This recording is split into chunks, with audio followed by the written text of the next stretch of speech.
La lectura tiene el objetivo que vayamos utilizando características, formas específicas sobre el de la del manejo de la clínica, el manejo del aspecto sindrómico de lo que vamos a ir encontrando. La primera parte es un resumen a todo lo que íbamos haciendo. La segunda parte es ya una mecánica más tranquila sobre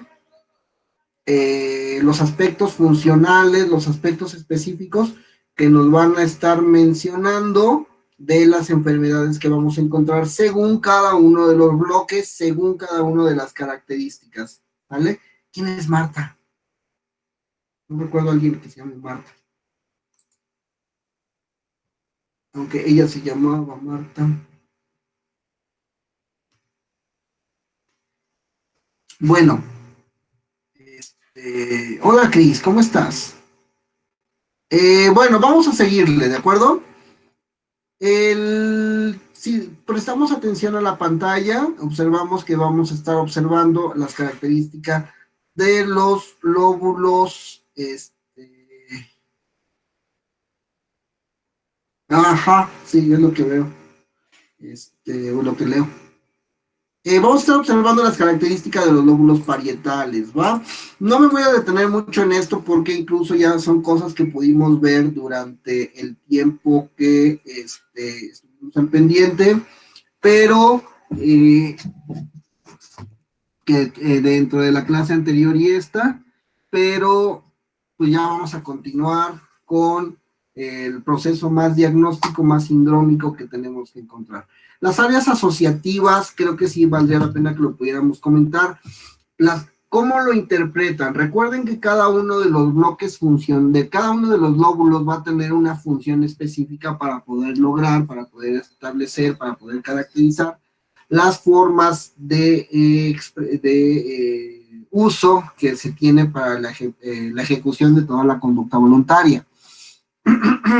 Un dato curioso que tenía, muchachos, uno, se está grabando la conversación. Qué bueno que estén platicando por el chat, pero hay que platicar del contenido de la clase, ¿sale? Porque todo esto lo van a ver sus compañeros. Me encanta que estén con sus cosas heterohomosexuales, pero por favor, concentrémonos.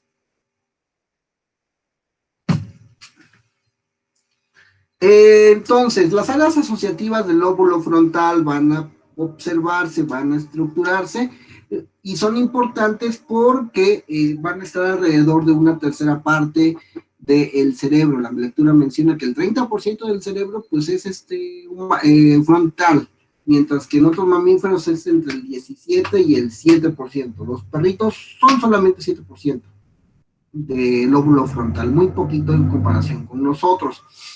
¿Qué entienden ustedes por áreas asociativas después de haberlo leído en el capítulo del libro? Creo, profe, no estoy muy segura, que creo que son lo que nos permite acceder a los movimientos o algo así. Son los que van a Son las que comunican o mandan la señal para, a través de un estímulo para hacer una acción. Ajá. Ah, no, profe, ya me acordé. Es Ajá, la para parte de hacer la una corteza acción. cerebral, que ahora sí que se llaman áreas asociativas y estas están formadas por las secundarias y terciarias. Recuerden que habíamos visto una mecánica de Luria. De hecho, la forma en que Luria lo expresa se me hace más para estudiarlo. Bloque 1 nos mantiene despierto, bloque 2 integra información que recibimos de los sentidos y que lo manda al bloque 3 para coordinar nuestra conducta motivada voluntaria. De esa manera, las áreas asociativas van a ser reuniones que van a estar a punto de tocarse y que dentro de esa mecánica de toque vamos a tener la comunicación con cada una de esas esferas, de esas programaciones y de esas estimulaciones que nos darán la manifestación de la conducta. La prefrontal entendemos que es parte del movimiento. El ósito parieto temporal nos va a permitir la observación de toda la integración de la experiencia humana. Si se dan cuenta en la diapositiva, es un área que se encuentra precisamente en esta parte en donde los tres hemisferios más anteriores, más posteriores se encuentran. La parte de la coordinación de la visión, de las sensaciones y de la memoria y de la...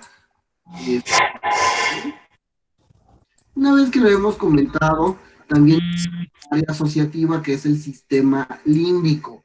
El sistema límbico nos permitirá estar un poco más en estructuras subcorticales, más en aspectos internos del cerebro, que nos va a regular sobre todo la integración del sistema emocional. ¿Vale?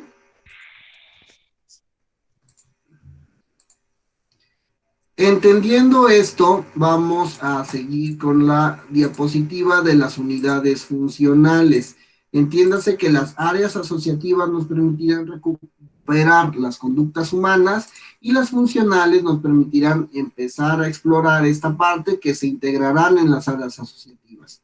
¿Sale? Dentro de las unidades funcionales nos encontramos con los aspectos sensoriales, el gusto, la sensación, la audición, la visualización y el equilibrio que es nuestra corteza vestibular.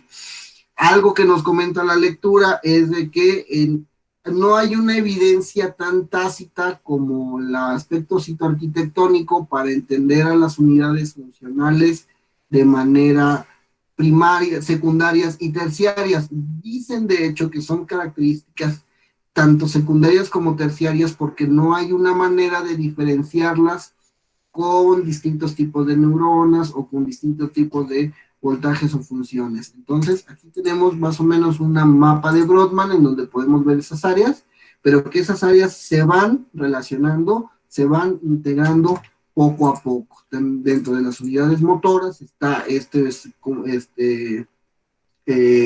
diagrama de Penfield que nos permite observar la mecánica motriz y sensoperceptiva de los pies, de las manos, de los ojos, de todo lo demás, todo lo que implica una introducción de información de nuestro cuerpo hacia el cerebro. Profe. Dígame. Profe.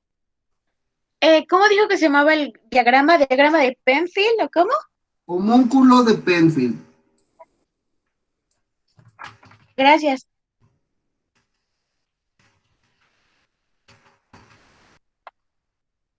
Lo podemos buscar y así lo vamos a encontrar para tener como tablitas más específicas. Hay uno de sensopercepción y otra de programación y coordinación motora, que son distintos.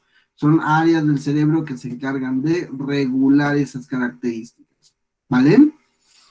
Y bueno, vamos a darle una revisión a lo que es la estructura del lóbulo occipital. ¿Qué función va a tener el lóbulo occipital? El procesamiento de la información visual, ¿sale? Este procesamiento va a darlo por las áreas visuales primarias, que estas áreas primarias van a identificar parámetros sensoriales como el color, el brillo, el movimiento de las imágenes, y esto va a ser recibido por la retina, ¿ok? ¿Alguna duda con eso? Recordemos la primera zona del segundo bloque funcional de Luria es recibir toda la información en bruto. Todo el cúmulo de proceso. De ahí va a pasar las áreas visuales secundarias que van a integrar las sensaciones visuales y la van a transformar en preceptos visual. ¿Se entiende qué es un precepto visual? No. Nos dijo alguien que no, Avi nos dice que no. ¿Quién más nos dice algo? Cuando integramos un precepto visual, recuerden que es como ver una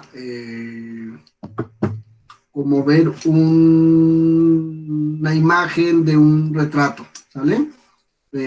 Como las obras las obras artísticas de los barquitos que les proponía.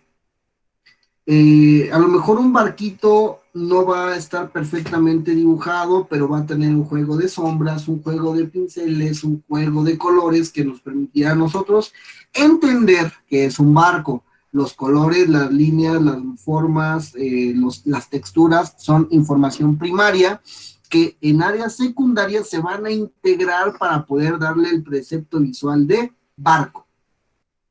Y en las áreas terciarias van a estar de manera directa integradas en áreas temporales y parietales, para que yo sepa que esa figura más o menos triangular, más o menos dodecaédrica, que tiene un palo, que tiene un asta, que está en un mar, voy a integrar elementos temporales, o sea, de mi recuerdo, de mi memoria, de mi atención en este momento, y parietales, del amplio rango semántico que mantiene mi cerebro, y voy a decir, ese barco es un barco pesquero, pero es un barco de vapor, pero es un barco camaronero, pero es un barco de guerra. Y vamos a ir contextualmente explicando la integración del lóbulo occipital. ¿Qué nos dice la patología? ¿Qué nos dicen las enfermedades que están presentes en este lóbulo? ¿Alguien revisó bien las enfermedades? ¿Qué es estocoma?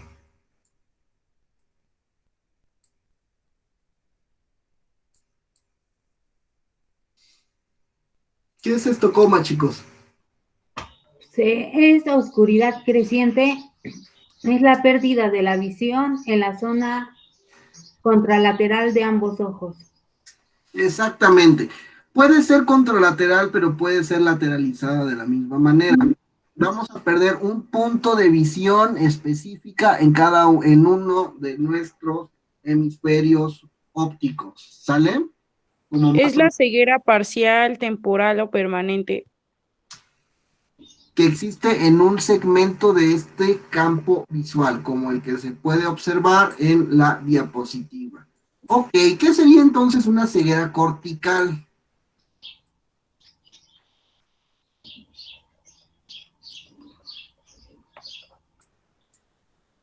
Lesión de la Cuando- corteza visual primaria. A ver, vamos poco a poco. Escucho un par de vocecitas. Escuché primero la de Fátima. Es lesión de la corteza visual primaria y es cuando afecta la sustancia gris y la blanca. Ajá. Suele ¿Qué estar causada decía por una- ¿Mm? ¿Qué va a diferenciar una ceguera cortical con una ceguera? ¿O cuál sería la diferencia entre quedarnos ciegos y tener una ceguera cortical? Que la ceguera cortical, los órganos, o sea, el ojo está bien, Ujú. los órganos en sí no están dañados, pero bueno, en el cerebro las partes cerebrales sí. Exactamente. En la ceguera podemos decir que se nos chispó un ojo, que nos dejaron morado, que un párpado se nos cayó, que perdimos la córnea. Pero vamos a tener esta parte del cerebro que va a procesar la información. Cuando hablamos de ceguera cortical es porque el chip, el área del cerebro se desprendió, se desconectó, se infartó, se esfumó. ¿Recuerdan las áreas asociativas?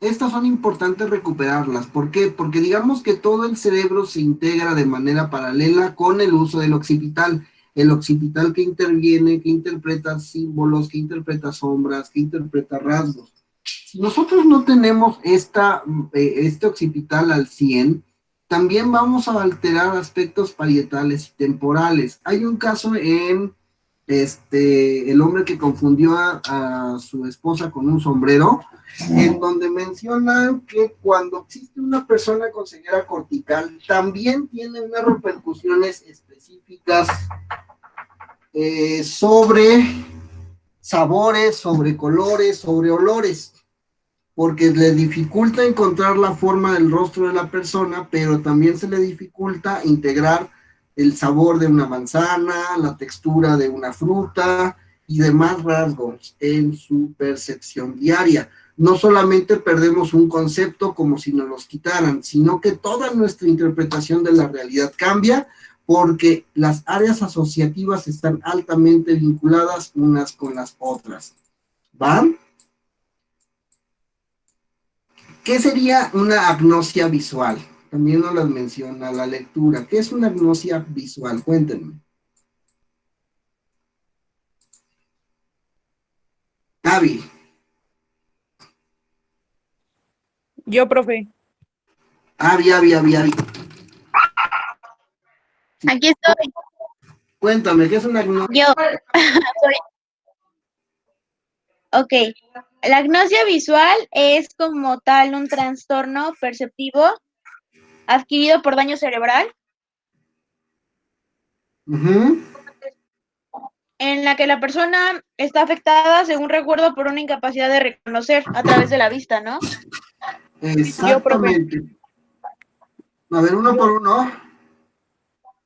Yo, Ya sería profe. todo entonces por mi profe. Ok. ¿Liz? Yo, profe Andrea. Sí. Bueno, pues la agnosia visual es cuando igual, no sé cómo distinguirlo de la ceguera cortical, porque según yo también los órganos aquí están bien, pero el cerebro no reconoce Uh-huh. los estímulos visuales.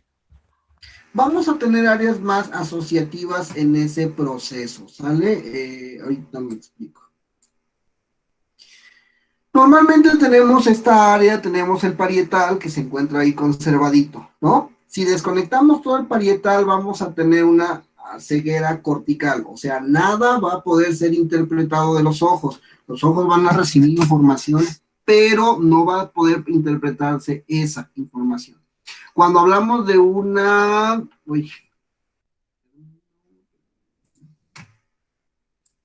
cuando hablamos de una agnosia visual, es de que perdemos la capacidad de poder reconocer la figura que estamos viendo enfrente. No se va a desconectar todo el polo, sino se van a desconectar algunas características atribuibles a ciertas figuras, a ciertas formas, a ciertos momentos y procesos. Imagínense que yo de repente empiezo a hablarles del logotoborg y entonces el logotoborg está influyendo en todas las cuestiones de salud pública del mundo mundial. ¿Qué van a pensar ustedes? Uno, que como que me estoy volviendo loco. Pero de repente el noticiero empieza a decirles que el logotoborg es la próxima solución para las condiciones de la pandemia y que el logotoborg se va a encontrar a lo largo de flora y fauna mexicana y que por eso se volvió tan importante.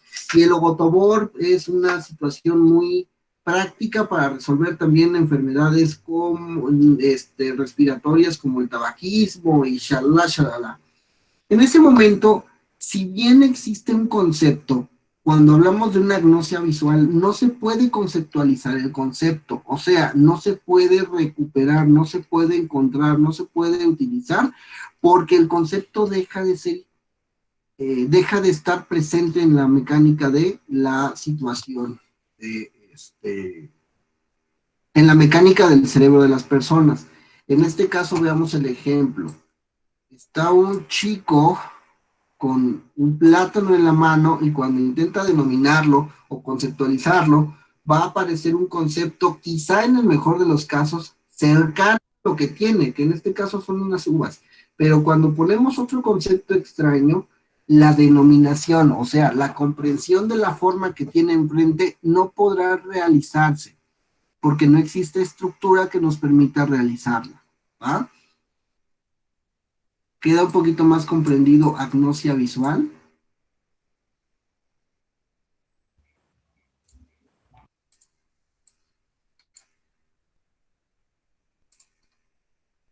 Dime, Avi, ¿qué duda tienes? Yo, que sí, en este caso, lo que es la agnosia visual está relacionada con la alexia.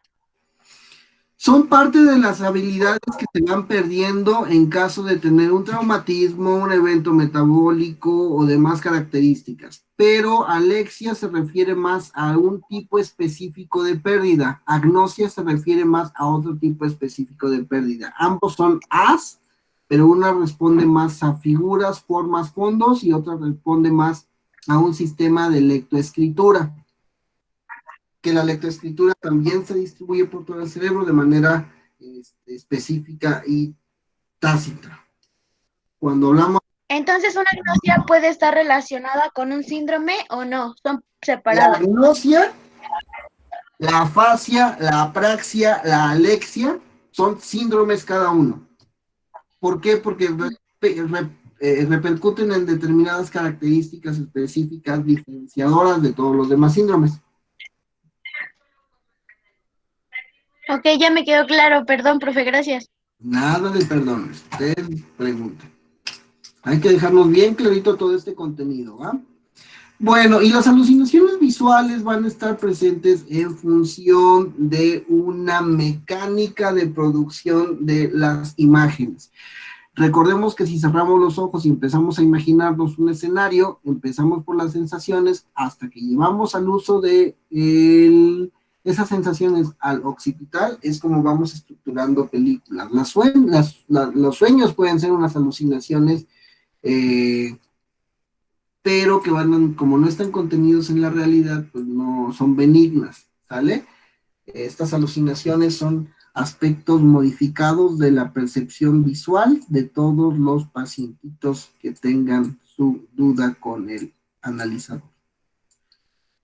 ¿Dudas hasta aquí? No, profe. Son 4 síndromes, 4 patologías que vamos a poder encontrar en el lóbulo occipital. Démosle una vuelta al parietal. La función del parietal va a ser procesar somestésicamente sensaciones, el sentido del gusto, el control motor, el esquema corporal, la memoria, la orientación espacial y el cálculo. O sea, la función del parietal nos permitirá identificar sensaciones corporales, porque no es lo mismo una caricia que un golpe, aunque estemos manipulando virtualmente la misma área, la misma zona en uno que en el otro. ¿Ok?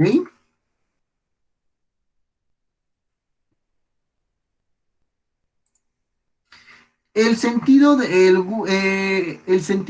gusto va a estar alrededor del manejo del lóbulo parietal, el control motor de cómo es que nosotros realizamos nuestras acciones para ejecutar nuestra voluntad, el esquema corporal, que es un proceso progresivo. Primero se empieza con un procesamiento de la somatognosia. Cuando somos niños, pedimos que dibujemos una persona.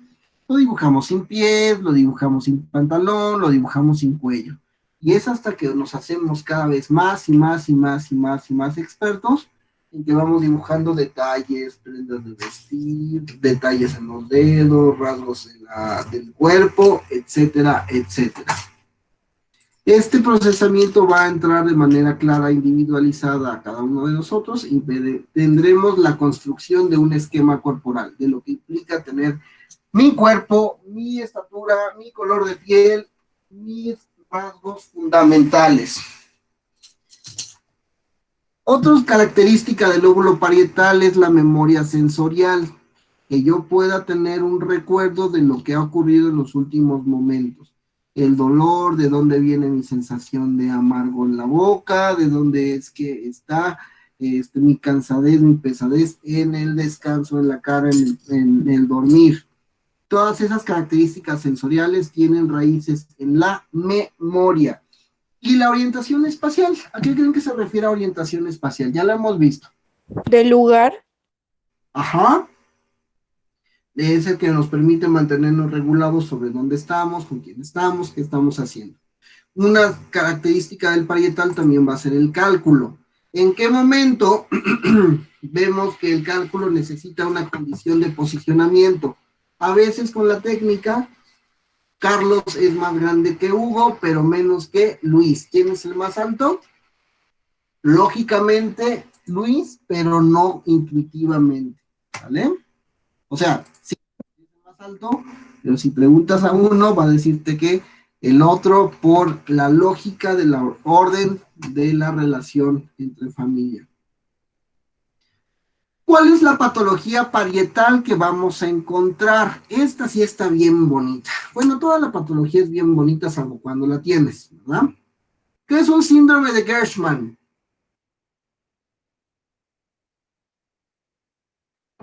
Los leo, los escucho. Se trabó, profe, ¿puede repetir qué preguntó? Síndrome de Gershman. Ah,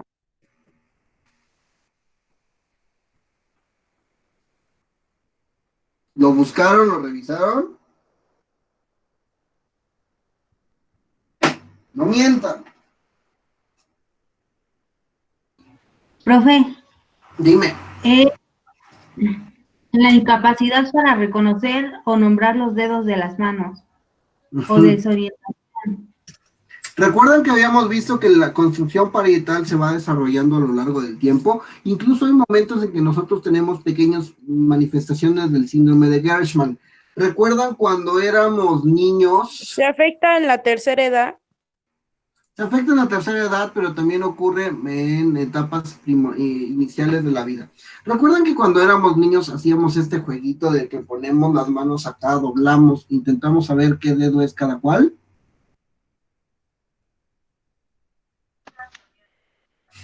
No, yo nunca lo hice. Vamos a hacerlo entonces. Vas a poner los vas a poner laterales hacia de las palmas, vas a unir las palmas de esta forma, cualquiera que te acomodes, puede ser arriba o abajo de la derecha, y vamos a doblarlas hacia adentro, ¿sale? Ya que estén adentro, le pides a un interlocutor que señale un dedo que tú tendrás que mover. Este. Ese movimiento nos va a entender muy bien cómo es el síndrome de Gershman. Así, pero el problema es que no lo voy a poder reconocer de acá, ¿sale? Si yo te digo, tócate este, el paciente va a mover este. Si digo, tócate este, el paciente va a mover este. Toca este o aquel, ¿vale? Tócate este dedo y el paciente va a mover el de la otra mano. Eso es por las características de contralateralidad que presentan, que mantienen, que retienen, ¿vale? También van a dificultarse saber cuál es derecha y cuál es izquierda. Eso es algo que al día a mí de hoy todavía me cuesta saber.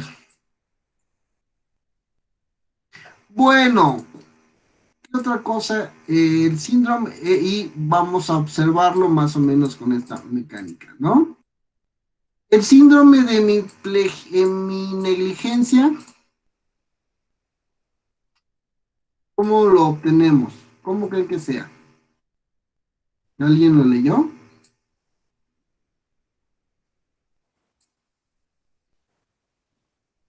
Heminegligencia.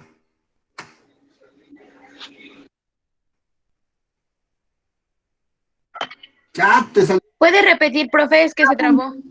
Es como que una afecta el espacio opuesto a la localización de la lesión. O sea que, por ejemplo, si está dañado el izquierdo, te va a costar identificar el derecho. El lado derecho, el lado de hemiplegia, el lado de campo visual derecho o izquierdo. O sea, es falta de ubicación. Ajá, No. si tu hemisferio izquierdo está así dañado, te va a costar... Ah, no. No es hemisferio. Sí, no es No vamos a hablar del hemisferio, sino del lóbulo. Me El equivoqué. segmento del lóbulo parietal derecho o izquierdo, dependiendo cuál se dañó. Sí, me equivoqué. Bueno, era lóbulo. Lo mismo que dijo Entonces, Fátima. Ajá. si daña la parte del lóbulo izquierdo, ¿va a costar trabajo identificar la parte derecha? Ajá. ¿Sí? Pero es un proceso de atención complicada, ¿sale?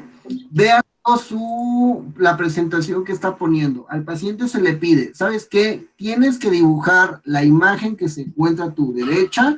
Si es el otro hemisferio el que hay que revisar, vamos con el izquierdo o derecho. Y miren cómo hace el paciente. El paciente pone el número de 1, 2, 3, 4, 5 y tiende a distribuir o intentar distribuir todos los números en una sola corrida. ¿Ya lo notaron? Pero la mitad del campo la olvidó. Cuando se les pide copia de una casa, observen que la mitad del campo lo olvidó, no le puso 2 ventanas, no cerró la habitación, puso un techo, pero observen que no está terminado el dibujo. Y eso es parte de lo que tendríamos que ver, ¿sale? Cuando nosotros estamos en una evaluación de este tipo de pacientitos, regularmente pasa lo siguiente. Nosotros le decimos, tenemos una división del campo de visión. No es que se pierda la visión de un ojo, es que la atención de un lado es distinta a la del otro, se pierde esa característica. Y entonces decimos, oye, cuéntame de la vaca que tienes a un lado. Yo digo, ¿vaca? ¿Qué vaca? No, ¿cómo crees? Es que aquí no hay vacas, mira, no hay vacas, no encuentro ninguna vaca. Pero si estuviera bien, decimos, pues sí, no, pues la vaca que se encuentra aquí, que es peluda, que está medio sucia. ¿Me voy a entender? Si seguimos con el problema del campo, de mi campo, muchas veces lo que se hace para rehabilitar es acercar el objeto al campo visible. Y sí, hay una vaca. Y vamos forzando a que el paciente cada vez tenga mayor uso en función de su condición de atención. Se va recuperando parte por parte, campo por campo, como acá lo hacemos. ¿Sale? Hay un síndrome del miembro fantasma. Cuéntenme ese.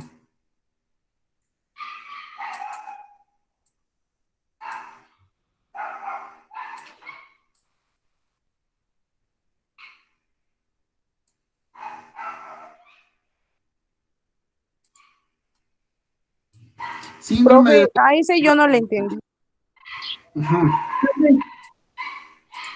Yo entendí que se trata de que los pacientes sufren una amputación y después siguen como que teniendo las sensaciones de ese órgano. Pasa mucho en algunos accidentes de guerra, en donde las personas por estrés le revienta una mina y perdemos esta sensación del miembro. Sentimos que está ahí, sentimos que está presionando, sentimos que está doliendo, pero no hay un motivo físico por el cual ocurra. Es solamente que el cerebro no se ha desconectado de la pérdida de ese miembro en general.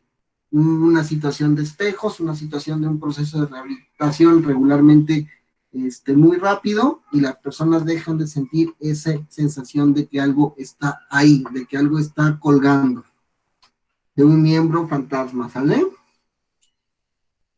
¿Qué otra patología parietal encontramos? Apraxias. ¿A qué creen que se refiere una apraxia?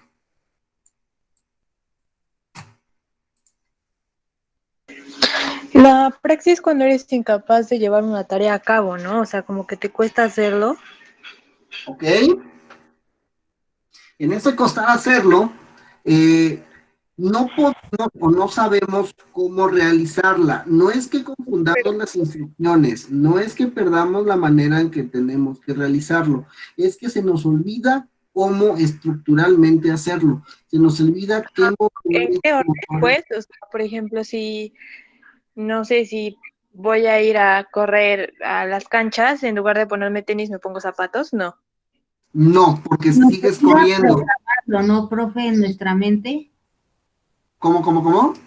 se nos olvida programar la acción para que suceda el movimiento. Exactamente, lo habíamos visto en clases anteriores. ¿De qué forma ustedes le explican a una persona cómo abotonarse el botón de la camisa? Explíquenlos con palabras, complicado. ¿De qué forma puedes explicar atar una cuerda, una cinta del zapato? Lo mismo, complicado. Dentro de la mecánica de realizar ese tipo de acciones, ese tipo de ejemplos, vean el que está en la pantalla. Esta chica se le pide que realice una apraxia del peinado, o sea, que se peine, que tome algo que parezca un peine o que parezca un cepillo, que pueda dividir el cabello en segmentos y que haga la tracción de la parte anterior a la posterior, ¿sale? Y ahí es donde vamos a tener dificultades, porque la persona no va a saber cómo tomar el cepillo, no va a saber que tiene que utilizar un cepillo, y va a empezar a realizar, como Dios le dé a entender, ese tracto, esa tracción. Observen que la paciente en este caso está tomando un cepillo dental, que se acerca por semántica, porque un cepillo es otro cepillo, pero no es un cepillo para esa función, ¿vale? Otro ejemplo. Yo intento combinar la ropa que voy a usar. ¿Por qué? Porque en mi cabeza hay una estructura muy clara de cómo debo de combinar la ropa que utilizaré. Se usan zapatillas con pants deportivo. No. Se usa un calcetín de un color distinto al otro. No. Espera que no. Se utiliza un zapato distinto, se utiliza un tenis con una zapatilla. No. O sea, dentro de la mecánica que no sea una innovación, pues porque podemos estar en el Mercedes Fashion Show y sí, vamos a tener distintas manifestaciones de la moda, pero en el día cotidiano no existe esa manera de poder estar ahí estructuralmente realizando una acción. Y es lo que va a aparecer en la praxia del vestido, en la praxia de hacer un café, en la praxia de cocinar unos huevos. Se nos olvidan los procedimientos para hacerlo. Y no es que se nos olvide, solo que desaparecen, porque el olvido todavía tiene un rasgo cognitivo de que existió. En la fascia, se van. ¿Sería la incapacidad de hacer la conjunción de un grupo o de pertenencia De un grupo de acciones, de acciones? porque recuerden que es algo neurológico. Sí. Yo entiendo lo que quieres que haga porque me lo estás pidiendo, pero no lo acabo de conceptualizar como lo aprendí yo. Por eso es que esta paciente tiene un lápiz, un cepillo dental para peinarse el cabello. Síndrome, ¿queda claro esa apraxia?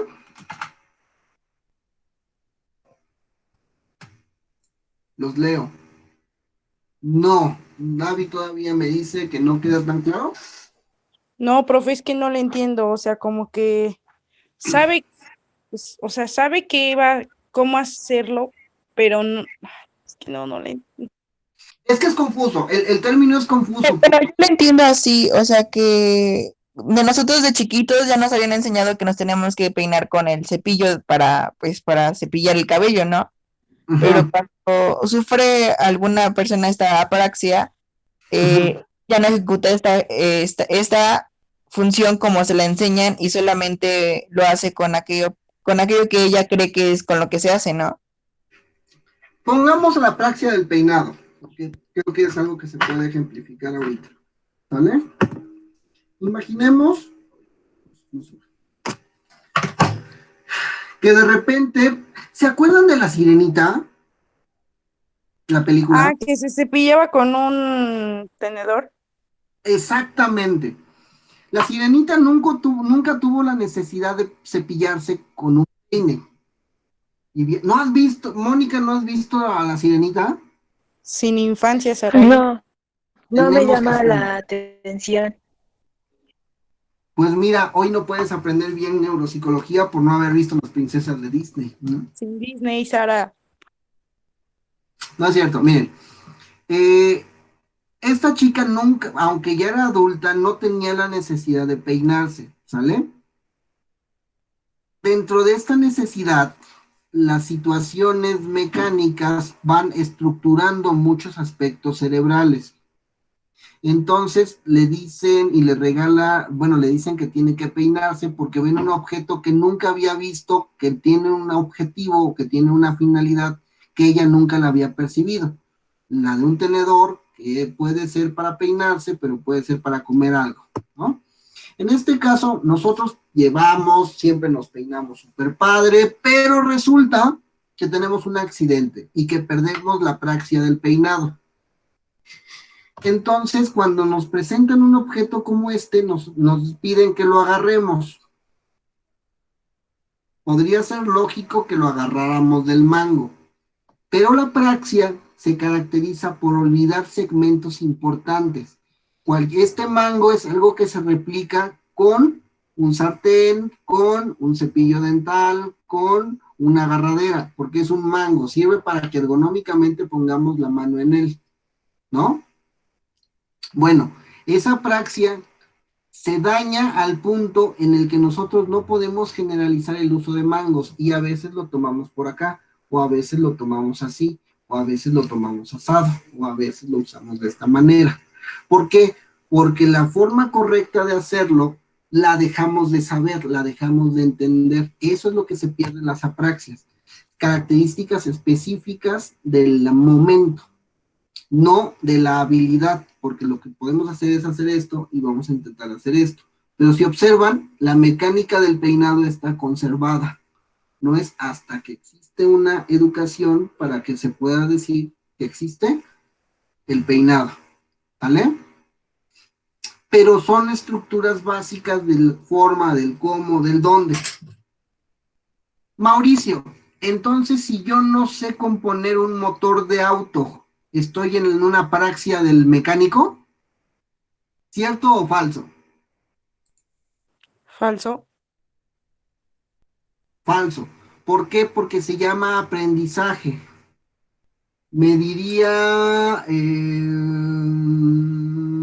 ¿dónde está? Me diría Jimel. Mauricio, yo puedo llegar a tener una apraxia de la tocada de piano, una apraxia de la tocada de flauta, una apraxia de la tocada de tuba, que imagino son instrumentos que ella sabe tocar. Sí y no. Si se dan cuenta, la forma mecánica del uso, ¿qué lóbulo estamos? En el parietal. El parietal va a controlar entonces la mecánica de el movimiento.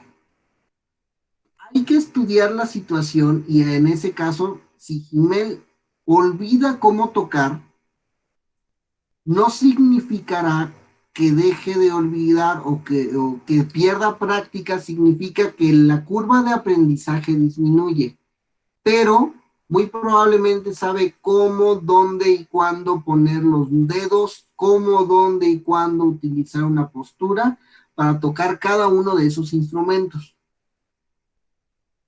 Si fuera una apraxia, estaríamos viendo en Jimel no solo que no le salen las canciones con esos instrumentos, sino que olvida cómo subirse, cómo sentarse, cómo pararse, dónde poner los dedos, dónde poner absolutamente toda la mecánica motriz. ¿Se observa la diferencia? Ya. Profe, Dime. entonces, por ejemplo, podríamos decir que es un ejemplo que cuando vamos a hacer un examen y se nos olvida todo en el momento de hacerlo. No, esa podría ser una falla en la memoria, un error en el aprendizaje o un error en la manera en la que nosotros estamos trayendo el aprendizaje al presente. ¿Y de qué depende ¿Eh? de qué depende para identificar la conducta aprendida? La conducta aprendida tiene sobre todo un esquema de una tasa de ejecución, pero la praxia se pierde el concepto, se pierde la mecánica. Si lo queremos llevar al lenguaje, porque en el lenguaje se llama alalia o afasia. Si lo llevamos al lenguaje, podríamos hablar de algo similar a esto. ¿Se acuerdan de cuando vimos el área dorsolateral, prefrontal y sus efectos en la clínica? Ujú. ¿Se acuerdan de eso? No. No. No se acuerdan porque nunca lo hemos visto en clase. O sea, No. puedes olvidar algo que no has visto. Cuando pasa eso, hablamos de un tipo de apraxia, afasia, alalia, agrafia, a lo que gusten y manden, que son características específicas de acciones. Ah, ok, entonces sería una praxia cuando esa conducta que ya aprendiste la olvidas y no sería praxia cuando la conducta aún no la has aprendido. Bueno, nunca la aprendiste. Profe, Podemos no se decir que olvida, ¿o sí, sí? pero es dominio, pero es concepto. Es que si lo Ah, aprendes, ya, la conducta que ya aprendiste en un tiempo, ahora ya no sabes cómo realizarla. se pierde la mecánica de esa conducta. No solamente se deja de aprender o se desaprende o se olvida, que son conceptos distintos, sino que se olvida un concepto específico. Pero se realiza una conducta, ¿no? De diferente método, pero se realiza. O sea, o se inicia con las aproximaciones. ¿Recuerdan el caso que vimos ayer? Ven que la chica que fue secuestrada se le olvidó todo. Se le olvidó escribir, se le olvidó leer, se le olvidó su carrera.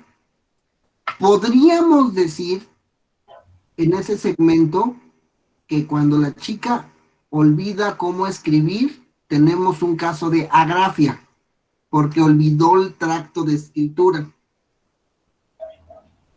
Que a la chica se le olvidó leer, podemos decir que tenemos una alalia. ¿Por qué? Porque se le olvidó la lectura. Y de la nada, ¿no? Pero como vimos que se fue recuperando rápidamente y que lo que antes no podía hacer, ahora lo hace, podemos decir que es una falla de memoria, porque todavía conservaba la habilidad para leer y la habilidad para escribir. Cuando perdemos las habilidades físicas, mecánicas, a nivel toque, a nivel movimiento, son más cercanas a las apraxias que a otra cosa, que a otro tipo de problema. Por ello, lo que les decía, si yo olvido cómo peinar, es porque olvidé todo el concepto del peinado, toda la mecánica del peinado. Ay, qué presumida, Fati. Me quedó súper claro. Bueno, síndrome de Balin.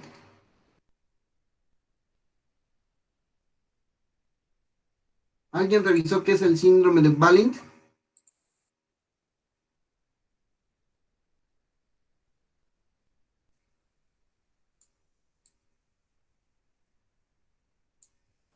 Es el conjunto de diagnóstico. ¿Conjunto de qué?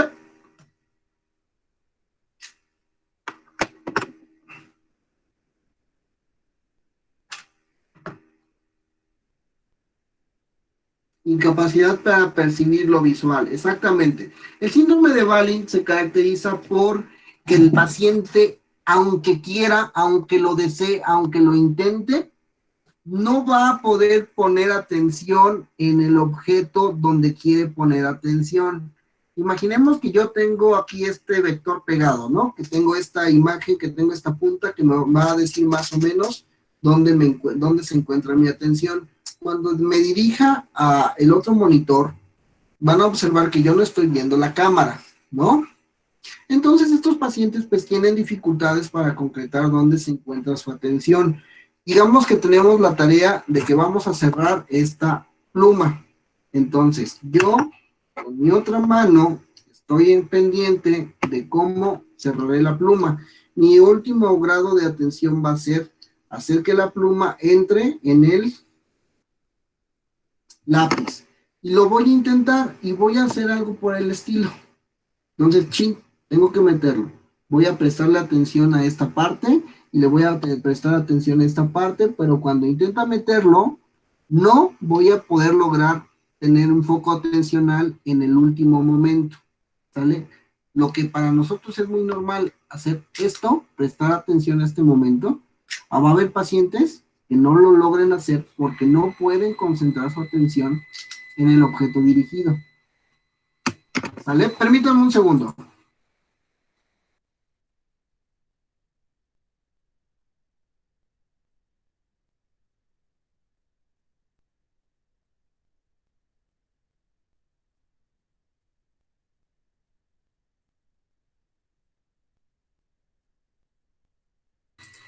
Ajá, entonces les decía, vamos a tener esta dificultad terrible para prestar la atención, que para nosotros es muy sencillo, para otros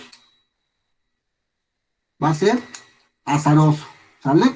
Vean el ejemplo en la pantalla.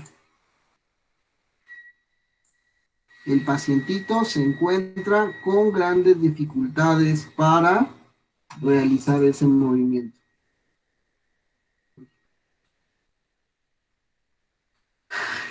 ¿Queda un poquito más claro? ¿Quién sabe? Podríamos dejarle aquí la clase para poder revisar los aspectos del lóbulo temporal y frontal. Viene mucho y está muy cargado. Miren, del temporal son la audición, la memoria, el lenguaje comprensivo, regulación emocional, tipos de trastornos. O sea, esto es donde viene muchísima más información. Y el frontal, ni se diga, el frontal es cosa para un solo curso.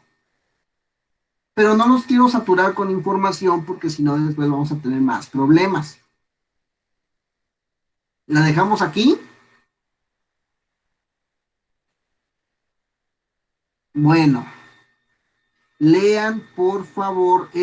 Voy a meter las diapositivas al ratito. ¿Sale, Ayelen? No te me estreses. ¿Cuál aprender mucho por hoy? Hagan su lectura.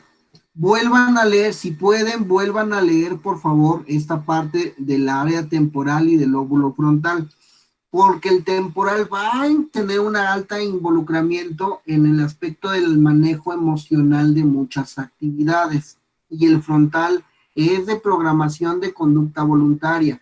El otro, sí tenemos que ver sus bemoles del parietal y del occipital, pero estos bemoles van a ser más secundarios, van a necesitar mucha información palmeada para poder realizar su proceso. Temporal y frontal se necesitan engarzar, pero además tienen otros aspectos de más de conducta y de comportamiento humano. Ténganle cuidado, vuelvan a revisarlo y empezamos a solucionar dudas sobre esto. Recuerden que estamos viendo síndromes, o sea, estamos viendo qué enfermedades le pueden dar a cada uno de nuestros lóbulos y cómo las vamos a observar y cómo las vamos a diferenciar una de la otra. ¿Sale? Vamos a terminar la grabación. Hacen su tarea.